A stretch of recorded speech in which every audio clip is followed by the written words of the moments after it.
এক ধরনের একটা এই আলোচনা থেকে আমার ধারণা সবাই একটা সত্যি রসদ খুঁজে পাচ্ছে, মানে সেটা হচ্ছে যে আসলে যে কোনো একটা আন্দোলন যখন এগোয়, বিশেষ করে একটা সামাজিক আন্দোলন, সেখানে তো নানান ধরনের শক্তি অংশগ্রহণ করে। কখনো কেউ এগিয়ে যায় একটু বেশি, আর কেউ একটু পিছিয়ে থাকে, কিন্তু প্রত্যেকেরই একটা না একটা সেখানে অবদান থাকে। তো সেই জায়গা থেকে আজকে যখন এই অভয়া বা তিলোত্তমাকে কেন্দ্র করে যে একটা অভূতপূর্ব আন্দোলন, তুলনায় একটু স্লথ জায়গায়, মানে অবশ্যই সেটা হারিয়ে যায়নি, মানে আন্দোলনের জোয়ার ভাটা থাকে একটু নিচের দিকে, তখন এই সেমিনারটা বা এই আলোচনায় বিভিন্ন বক্তারা যে বক্তব্য রাখলেন সেটা যথেষ্ট আশার সঞ্চার করে। মানে সেক্ষেত্রে আমি আলাদা করে বিশেষ কিছু বলবো না, যে কি ঘটেছে, কি ঘটনার আনুপূর্বিক সেই বিষয়গুলোর ব্যাখ্যায় আমি যাচ্ছি না, কারণ আজকে আমাদের সামনে শুধু বিষয়টা ব্যাখ্যা করা নয়, বিষয়টা হচ্ছে যে কিভাবে আমরা সত্যি সত্যি বিচারটাকে ছিনিয়ে আনতে পারি।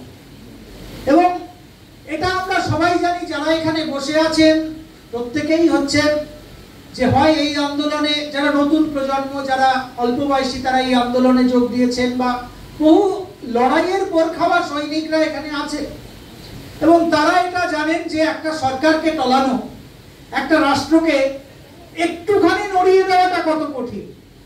কিন্তু যেটা হয়েছে সেটা হচ্ছে যে, যেটা আমাদের আমাদের যে ডাক্তার দেবাদিত্য বললেন আর কি, যে কাজগুলো হয়েছে, মানে যে প্রসঙ্গগুলো উঠে এসেছে, যেমন স্বাস্থ্যক্ষেত্রে যে বিষয়গুলো উঠে এসেছে, এটা অবশ্যই ইতিবাচক। এবং আমাদের এটাও দেখতে হবে যে বাচ্চা বাচ্চা ছেলেমেয়েরা যে আন্দোলন করেছে, তারা যেভাবে বুঝেছে, যেভাবে করেছে, সেটা মধ্য দিয়ে সরকারকে একটা ধাক্কা তারা দিয়েছে। কিন্তু এবার যদি গোটা সমাজে যারা আন্দোলনের সঙ্গে যুক্ত মানুষ, তারা যদি তাদের ভূমিকাটা পালন না করে, তারা যেখানে ব্যাটনটাকে প্রায় তাদের হাত থেকে চলে যাচ্ছে, তাদের হাতে সেটা যাতে ধরে থাকতে পারে, তারা সেই ব্যাপারে আমরা যদি আমাদের ভূমিকাটা পালন না করি, তাহলে কিন্তু আসলে আন্দোলনটা সম্পূর্ণ হবে না। এবং এইখানেই আমাদের সবচেয়ে বেশি ভূমিকা এবং দায়িত্ব এবং কর্তব্য। মানে যখন আমরা বলছি trade union centre of India, মানে হচ্ছে শ্রমিক শ্রেণীর যে সংগ্রামী শক্তি, যে সংগ্রামী শক্তিকে আমরা একটা জায়গায় জড়ো করছি, বা ছাত্র সংগঠন বলুন, মহিলা সংগঠন বলুন, বা এখানে জমি কমিটি আছে,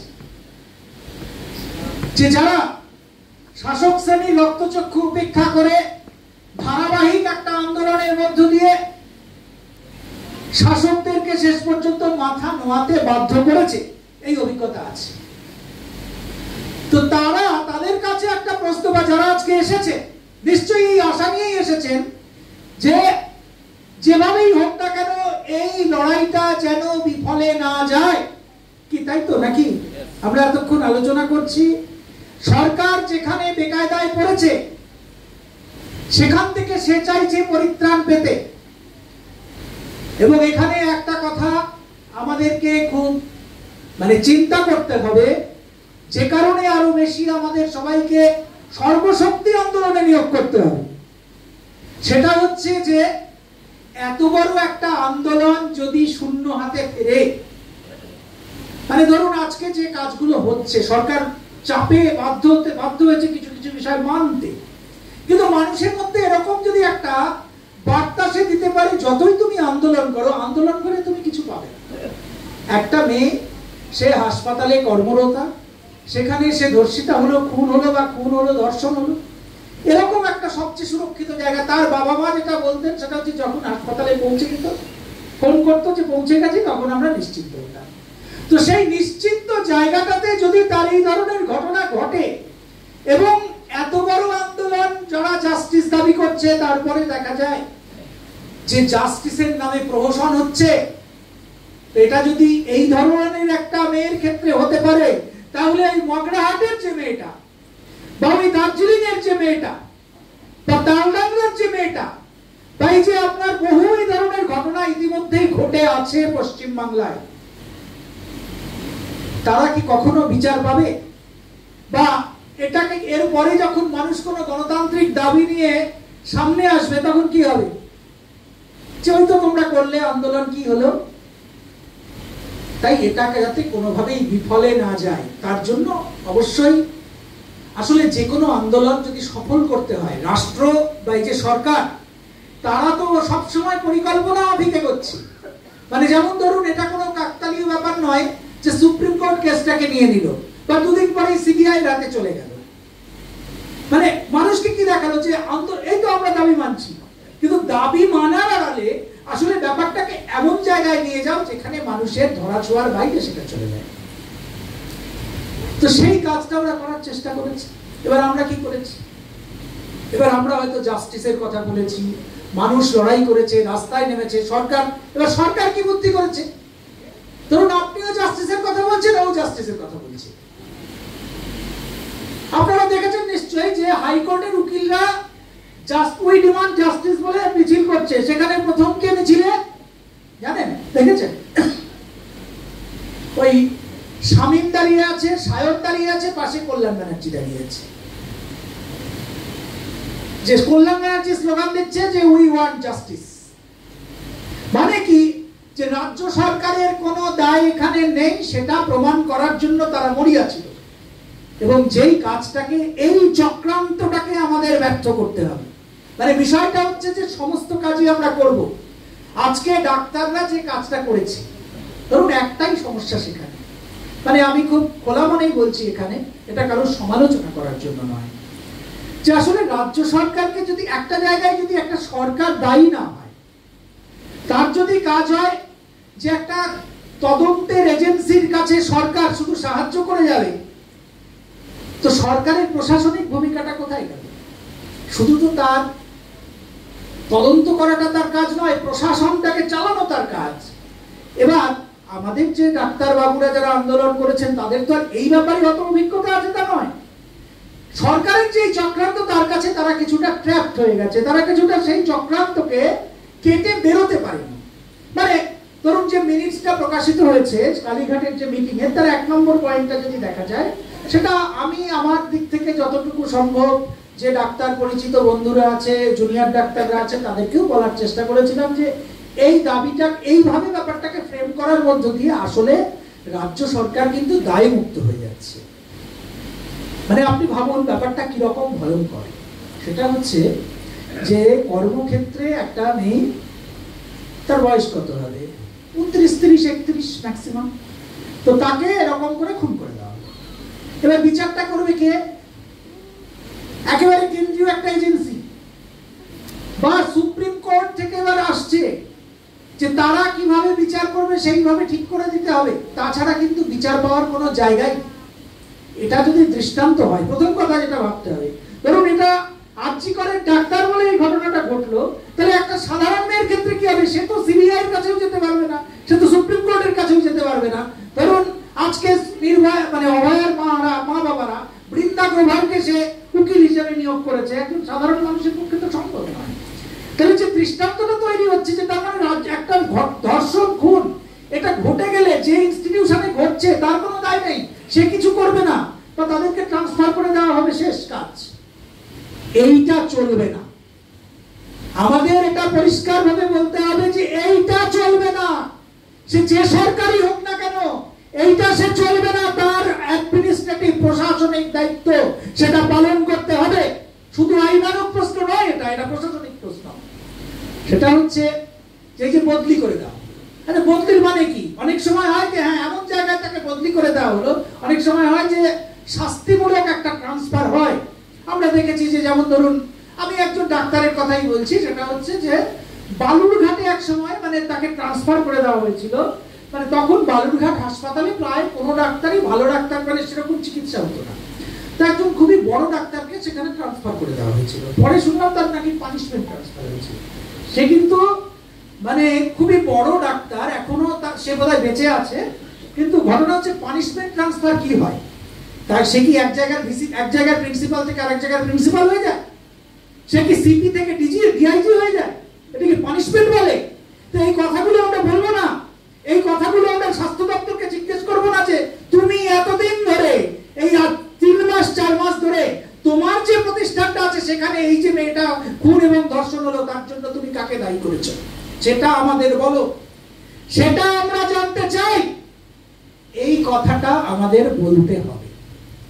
এবং ওই যে কথা আছে, আসলে একটা মুশকিল কি হয় যে আমরা প্রথমে এই যে মাথা ধরো ইত্যাদি ইত্যাদি বলে আসলে কি হয়েছে যে ব্যাপারটাকে এত উচ্চতায় নিয়ে গেছি যে পুরো ব্যাপারটাই কিন্তু দেখা যাচ্ছে আমাদের ধরা ছোঁয়ার বাইরে চলে যাচ্ছে।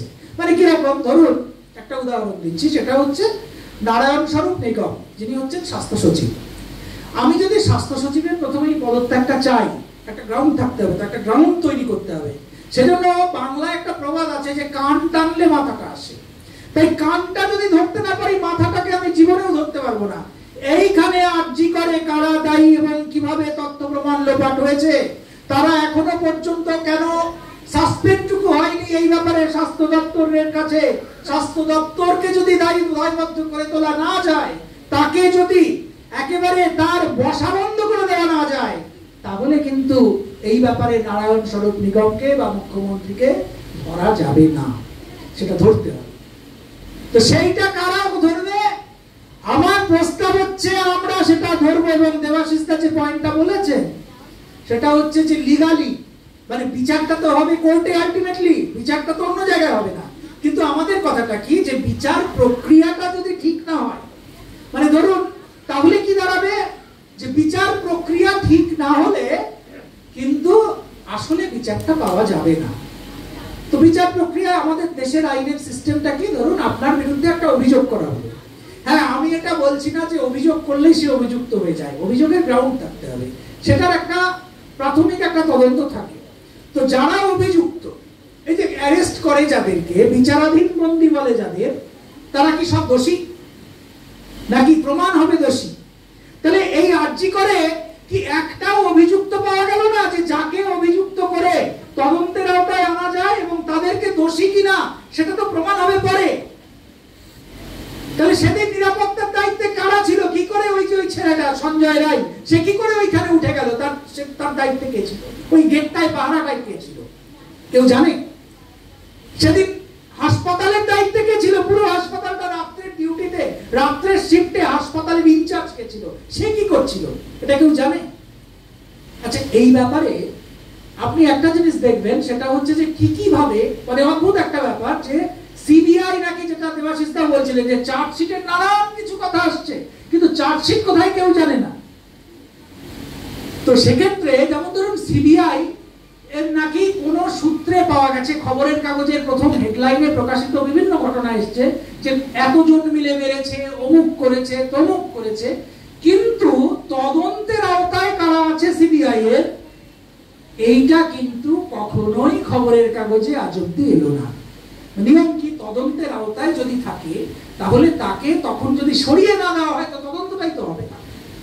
মানে আজকে ধরুন আরজি করে যদি যারা দায়িত্বে আছে, মানে ওই ঘটনাটাকে যদি তথ্য প্রমাণ লোপাটটাকে যদি আপনাকে নাকচ করতে হয়, তাহলে যারা যারা সেই তথ্য প্রমাণে দোষী ছিল, তথ্য প্রমাণের সাথে যুক্ত, অভিযুক্ত, যেটা দেবাশিস দা বলেছেন যে তাদের বিরুদ্ধে অভিযোগ আনতে হবে, তাদেরকে চার্জশিটে নাম দিতে হবে। তো প্রথম কথা তো তারা সাসপেন্ড হয়ে যাবে, চার্জশিটে নাম থাকবে, সাসপেন্ড হয়ে যাবে, এটা হচ্ছে নিয়ম। বা তার আগেই সাসপেন্ড হয়ে যাবে, তদন্তটা চলবে। আজকে পার্থ চ্যাটার্জি বা এই যে এরা যে অ্যারেস্ট হয়ে আছে, কেউ কিন্তু দোষী প্রমাণিত হয়নি, কিন্তু কি বলা হচ্ছে যে প্রভাবশালী, তাই জন্য এদেরকে ছাড়া যাবে না। মানে কি, মানে হচ্ছে তদন্তে প্রভাব তৈরি করতে পারে। তো যেখানে আরজি করে এই ঘটনাটা ঘটলো, সেই আরজি করের সমস্ত পোস্টগুলোতে ওই সেদিন যারা ডিউটিতে ছিল সবাই থেকে যাবে, আর তাদেরকে তদন্তের আওতায় এনে তদন্ত করা যাবে, এটা কি সম্ভব? কখনোই সম্ভব নয়। সেই জন্য নির্দিষ্টভাবে দুটো কাজের প্রস্তাব আমি রাখছি। একটা হচ্ছে যে আমাদের কিন্তু স্বাস্থ্য ভবনকে ব্যাপকভাবে চাপ তৈরি করতে হবে, স্বাস্থ্য ভবনে, এবং এটা কিন্তু যে কেউ করবে না। ধরুন এখানে ভাঙড়ের যে আমাদের সাথীরা আছেন তারা জানেন যে যখন সমস্ত রাস্তা ফুরিয়ে যায় তখন কিন্তু দেখা যায় যে বিপ্লবী শক্তি, সংগ্রামী শক্তি, তাদের কর্তব্যটা শুরু হয়। মানে যেটা ধরুন বিভিন্ন দল, বিভিন্ন সংগঠন তারা এসেছিল, আগে অনেকের কাছেই যাওয়া হয়েছিল, তারা কিছু করেনি। কিন্তু আজকে যেটা আমাদের করা দরকার সেটা হচ্ছে যে প্রথম কথা, যারা আমরা এখানে আছি, যে সমস্ত সংগঠনগুলো এসেছে তারা যদি সবাই প্রথমত একটা কর্মসূচি আমরা ঐক্যবদ্ধভাবে নিতে পারি, এবং এই পজিশন থেকে যেটা আমাদের ডক্টর দেবাদিত্য বললেন, সেটা হচ্ছে যে এই যে একটা সংকীর্ণতা, যে আমি একে আসতে দেব না, ওকে আসতে দেব না, আমরা যেটা বলতে চাই এখান থেকে যদি এই সিদ্ধান্তটা নেই, সবাই আসুন, সবাইকে আমরা দেখবো, চলো স্বাস্থ্য ভবন, জবাব চাইবো আমরা যে এতদিন ধরে তুমি কজনকে এই ব্যাপারে দায়বদ্ধ করেছো, তার হিসেবটা দাও। যে স্বাস্থ্য ভবনের আধিকারিক, তার কাছে জবাবটা চাইবো।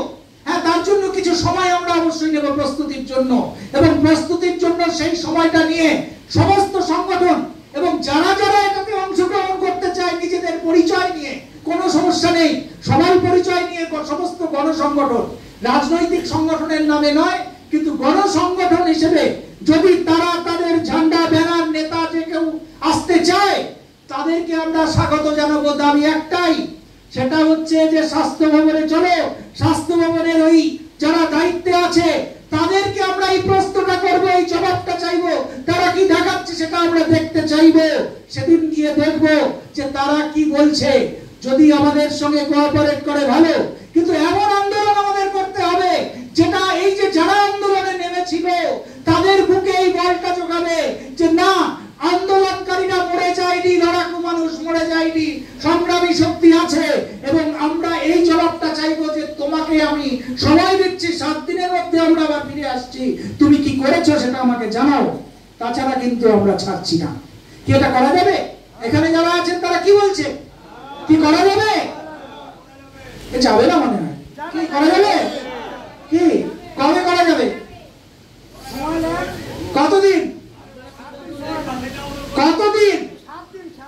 7 দিনে পারবেন না, এটা বাড়াবেন না। সবাইকে তো খবর দিতে হবে। আমরা এমন ভাবেই করি, সেটা হচ্ছে যে যত ধরনের সংগঠন এই লড়াইতে এসেছে তাদের সবার সাথে আমরা যোগাযোগ করব। আজকে যারা এখানে আছে আমরা সিদ্ধান্ত নিলাম, কিন্তু সিদ্ধান্তটা যাতে আমাদের একার না হয়ে যায়। আজকে আমরা ডেট ঠিক করে ডাক অবশ্যই দেবো, কিন্তু এমন একটা সময় দেব যার মধ্যে আমরা সবাইকে বলতে পারবো অমুক দিন আসো, এবং দরকার হলে তাদের সাথে আমরা কথাবার্তা বলতে পারবো। কারণ এখানে তো বহু ধরনের ভুল বোঝাবুঝির ব্যাপার আছে। তো এখানে আমরা যদি এভাবে একটু দায়িত্ব ভাগাভাগি করে নিই, যে বিভিন্ন সংগঠন যারা বিভিন্ন দিকে যাদের যোগাযোগ আছে, তো আমি একটা ডেট বলছি, সেটা হচ্ছে যে 17ই ডিসেম্বর, মানে আজকে হচ্ছে 24 তারিখ, কারণ এটাকে আমাদের প্রচারে আনতে হবে যে স্বাস্থ্য ভবনে কেন যাচ্ছি।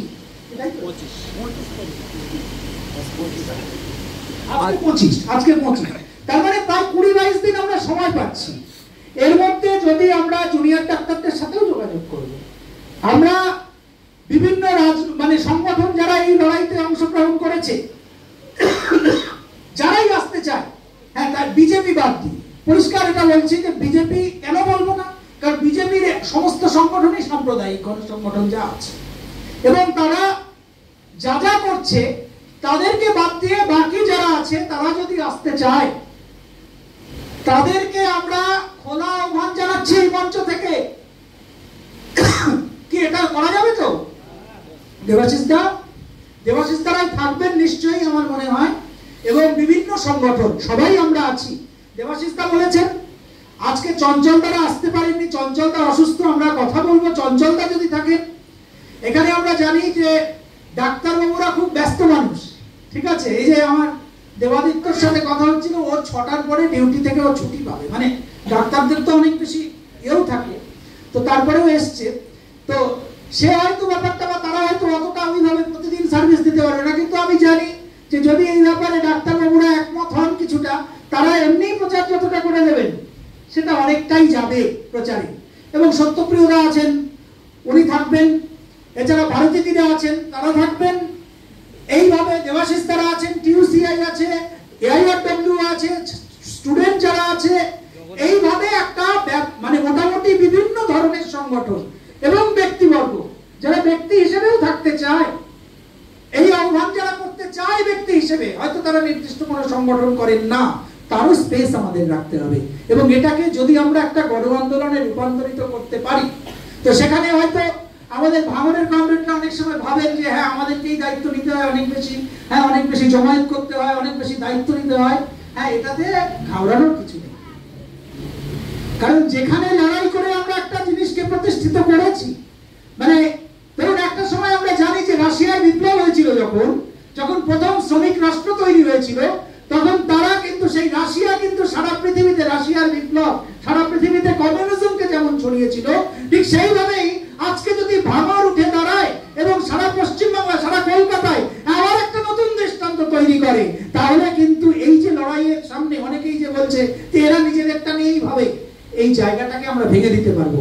এবং আজকে যেটা আসার কথা সেটা হচ্ছে শুধু ভাঙর নয়, আজকে ধরুন জগন্নাথ দ্বারা এসেছিল, তারা বলে গেছে বসিরহাটের তারা জমায়েত করবে, জঙ্গলমহল থেকে অনেকেই এসেছিল, তারা এখন সময় অভাবে তাদেরকে ট্রেন ধরতে হবে, তারা অনেক আগে এসেছিল, ঝাড়গ্রাম থেকে যারা এসেছিল তারাও জমায়েত করবেন, ভোলাদারা আছেন এখানে, বাঁকুড়া থেকে জমায়েত হবে, বিভিন্ন জায়গা থেকে জমায়েত করার যতটা সম্ভব চেষ্টা করে আমাদেরকে এমন একটা লড়াই আনতে হবে। আমার ধারণা বাকি যারা আছেন আমরা যদি সবাই মিলে রাস্তায় নামি, সবাই মিলে আমরা আহ্বান করি, তাহলে অনেক সাধারণ মানুষ এই আন্দোলনে যোগ দেবে এবং স্বাস্থ্য ভবনে সেদিন কিন্তু ব্যাপক মানুষও জমায়েত হতে পারে, কিন্তু এই সময়টাকে আমাদের ভালোভাবে কাজে লাগাতে হবে। সেক্ষেত্রে দুটো প্রস্তাব, একটা হচ্ছে যে হ্যাঁ, লিগাল দিকটা অবশ্যই আমরা দেখব, আমরা দরকার হলে আগামীকাল এমনি বিকাশদার সাথে আমি একটু বলে রাখি যে বিকাশদার সাথে এই বিষয়ে আমার অনেক ডিটেলসে কথা হয়েছে। আজকে আমরা ডক্টর অভিজিৎ চৌধুরীকেও বলেছিলাম যে আপনি কি আসতে পারেন, তো তিনি জানালেন যে তিনি আজকে শিলিগুড়িতে আছেন। তো এই ধরনের যারা বিভিন্ন ব্যক্তিত্ব আছেন তাদেরকেও আমরা বলবো যে যাতে তারাও এই আন্দোলনে সমর্থন করেন, সাহায্যে এগিয়ে আসেন, কিন্তু আমাদেরকে একটু লোডটা বেশি নিতে হবে, কিছু করার নেই। কারণ সত্যি সত্যি যদি বিচারটা আমাদের পেতে হয়, এবং একবার যদি জুনিয়র ডাক্তার, এই যে আমাদের ছাত্র বন্ধুরা আছেন বা ডাক্তার বন্ধুরা আছেন, তারা যদি বোঝেন যে সত্যি সত্যি এই রাস্তায় বিচারটা হতে পারে, এই রাস্তায় স্বাস্থ্য ভবনকে ব্যাপক বেকায়দায় ফেলা যেতে পারে, তখন আমাদের থেকে তারা অনেক বেশি এগিয়ে যাবে। তাই শুধু এই জায়গাটা আমাদেরকে তৈরি করতে হবে। আশা করা যায় এই মুহূর্তে ব্যাপক মানুষ যে রাস্তায় নেমেছে তারা খালি হাতে কিন্তু ফিরতে চায় না। যারাই রাস্তায় নেমেছে, এই আমাদের অনিন্দিতাই সেদিন বলছিল, সেটা হচ্ছে যে ওই যাদবপুরে তারা পোস্টারিং করছে, কিছু মানুষ এসে নানান কথা বলছে, কিন্তু আলটিমেটলি একটা কথা বলেছে, দেখো বিচারটা যেন হয়, মানে এই জায়গাটা সম্পর্কে মানুষের। তো আমরা কিভাবে বিচারটা পেতে পারে তার রাস্তাটা যদি তৈরি করতে পারি, তো 17ই ডিসেম্বর আমরা যদি আজকে এখান থেকে সিদ্ধান্ত নিই, তাহলে আমরা কালকে থেকেই প্রচারটা শুরু করতে পারবো। এবং এখানে যারা যারা আছেন তাদের সবাইকে নিয়ে, এখানে যদি আমি বলি যে টিউসিআই উদ্যোগ নিয়েছিল, এবার সংগঠন হিসেবে এখানে যারা উপস্থিত আছেন, টিউসিআই আছে, আইআরডব্লিউ আছে, জমি কমিটি আছে, দেবাশিস দা এখানে এখনো উপস্থিত আছেন, অন্যরা অনেকে চলে গেছে, তাদের সাথে একটু কথা বলতে হবে। তো কমরেড প্রিয়ম যদি একটু কোঅর্ডিনেট করে নেন, মানে টিউসিআই এর দিক থেকে শুধু নয়, মানে ব্যক্তিগতভাবেও যদি যারা আজকে উপস্থিত ছিলেন কিন্তু চলে গেছেন, তাদের নামেও এই আহ্বানটা আমরা করতে চাইছি। এবং এইভাবে একটা লিফলেট যদি আমরা করি, এবং তারপরে একটা প্রচার, এই লিফলেট, একটা পোস্টার, প্রচারপত্র, কিছু অনলাইন মিটিং, অনলাইন সভা, যার মধ্য দিয়ে এবং সবার সাথে আলোচনা। হ্যাঁ, আমরা বলবো ডিওয়াইএফআই কে বলবো, আমরা এসএফআই কে বলবো, আমরা বিভিন্ন কলেজের ইউনিয়নকে বলবো, যাদবপুরকে বলবো, প্রেসিডেন্সিকে বলবো, সবাইকে বলবো।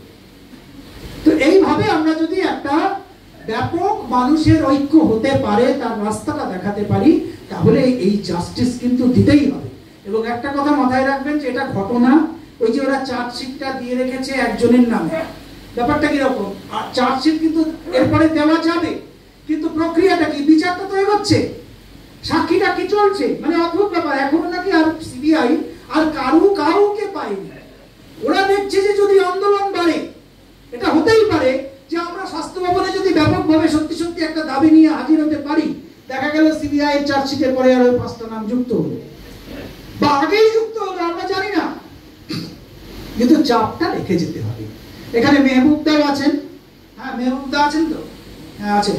তো এরকম যারা বিভিন্ন জায়গার ব্যক্তিত্বরা আছেন, তাদের সবাইকে নিয়ে আমরা 17ই ডিসেম্বর আমরা এটা ঘোষণা করি, আমরা প্রেসের কাছেও এটা জানাই, এবং আজকে রাতে বা কালকে সকালের মধ্যে যদি আমরা কনফার্ম হয়ে যাই যে হ্যাঁ এরা থাকছেন, এরা এই আহ্বায়ক হিসেবে থাকতে পারেন, তাহলে তাদের নাম দিয়ে আমরা আগামীকাল এই বিকেলের দিকে যদি আমরা আনুষ্ঠানিকভাবে ঘোষণাটা করি যে মানে আজকে সিদ্ধান্ত হয়ে গেল, যারা এটাতে রাজি, আজকে যারা সবাই ছিলেন তাদের সাথে কথাবার্তা বলে, বা যারা আসতে পারেননি কোনো কারণে তাদের সাথে কথাবার্তা বলে আগামীকাল আমরা ঘোষণা করে দেব এবং তারপর থেকে আমাদের কিন্তু বিভিন্ন জায়গায় এটাকে কেন্দ্র করে প্রচার এবং সংগঠিত করার যে কাজ সেই কাজ শুরু হবে। এই কথা বলে সকলকে সংগ্রামী অভিনন্দন জানিয়ে আমার বক্তব্য শেষ করছি। সুমন্তদা কিছু বলছে। সুমন্তদা, হ্যাঁ বলুন। আমি বলছি যে ডেটটাকে এখন টোটালি ফিক্স করাটা ঠিক হবে না, কেন অনেকের সাথে কথাবার্তা ইত্যাদি হবে তো মাঝখানে, তার ক্ষেত্রে ডেটটা হয়তো চেঞ্জ হলেও হতে পারে, আনুমানিক ডেট হিসাবেই রাখা হোক, আমার এটা মনে হয়। এখানে একটা কথা আমি বলি, সুমন্তদা যেটা বলেছেন সেই কথাটার একটা গুরুত্ব আছে, কিন্তু সমস্যাটা কি সেটা হচ্ছে যে এটা যেহেতু মানে আমরা যদি একটা ডেট ঘোষণা করি সেটাতে দেখা গেল যে আমরা এই ক্ষেত্রে হয়তো সবাইকে পেলাম না, কিন্তু যখন আপনি ডেট ঘোষণা না করে 10 জনের সাথে কথা বলতে যাবেন